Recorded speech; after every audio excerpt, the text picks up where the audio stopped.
Salut chers amis, j'espère que vous allez très bien.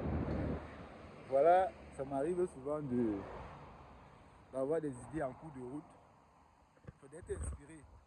Vous allez m'excuser, je suis encore en route. D'être inspiré par rapport à un sujet d'une vidéo, je vous l'ai dit. Donc, parlant de 3 points capitaux dans une relation amoureuse. Je parle là d'une relation amoureuse. Enfin, si pas plus, si pas 3 points, pourquoi parler au-delà? Donc, ici, pour ceux qui me découvrent à travers cette vidéo, moi c'est Yannick Patipé, basé dans l'immigration, la géopolitique et bien d'autres thèmes en fait. C'est pas se diversifier, mais c'est essayer de partager mon expérience généralement de vie avec la jeunesse qui sont comme moi et aussi avec mes grands frères qui sont aussi abonnés à ma chaîne. Déjà, je vous salue. Donc, entrons dans le but du sujet. 3 points essentiels, si pas plus, à faire dans une relation amoureuse. Pas faire, mais généralement adopter comme une routine. Donc, sinon, allons-y. Le premier point, le plus important, c'est l'écoute. L'écoute. Est-ce que quand tu parles, on t'écoute? Attention, à ce niveau, il y a 2 points. Il y a 2 formes d'écoute.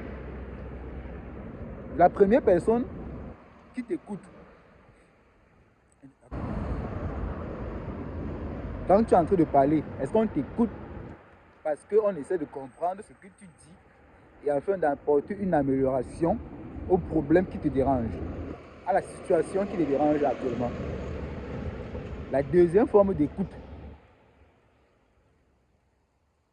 en fait, quand je dis à la situation qui te dérange actuellement, c'est-à-dire quand tu es en train de parler, la personne est en train de t'écouter et à la fin de ton écoute, elle te propose et dit que bon, qu'est-ce que, en fait, et essaie d'améliorer ce qui te met mal à l'aise.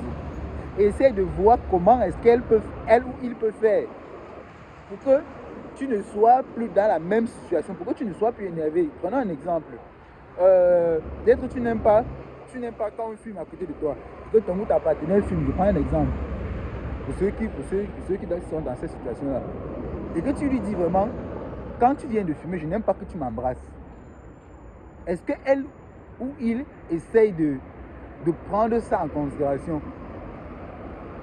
Oui, je viens de fumer, je ne peux pas l'embrasser parce que quand je le fais, ça la met mal à l'aise. Ça, c'est la première forme d'écoute. La deuxième forme d'écoute, c'est cette personne-là que, quand tu es en train de parler, mon type, la personne est sur la défensive.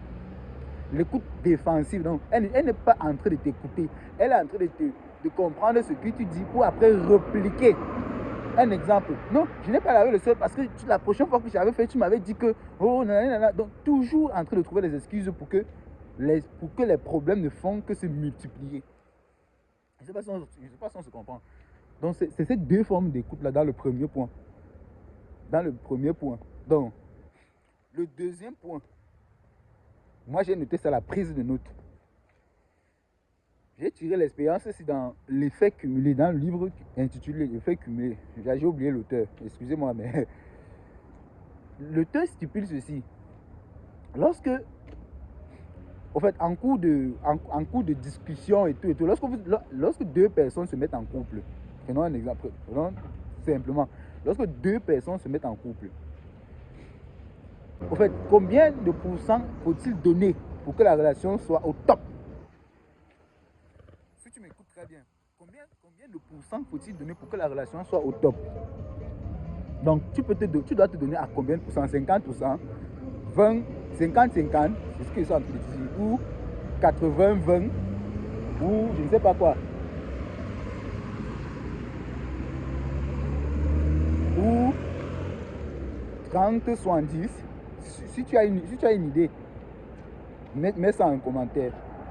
Ils sont en train de dire à combien de pourcents chaque membre se présentant dans une relation doivent se donner pour que la relation soit au top. Évidemment, comme vous le savez, à 100%.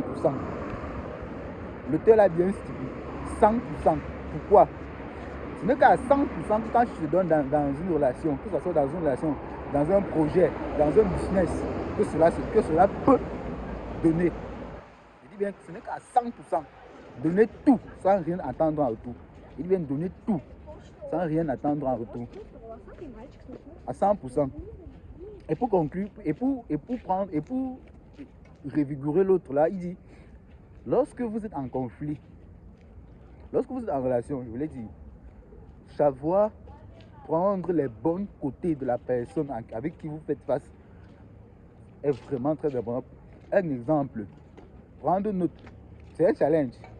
Se noter d'un bloc-notes et d'un stylo, noter tout ce que la personne fait de bien durant toute une journée, durant toute une semaine, quittant de la journée à la semaine, de la semaine à des mois et des mois aux années.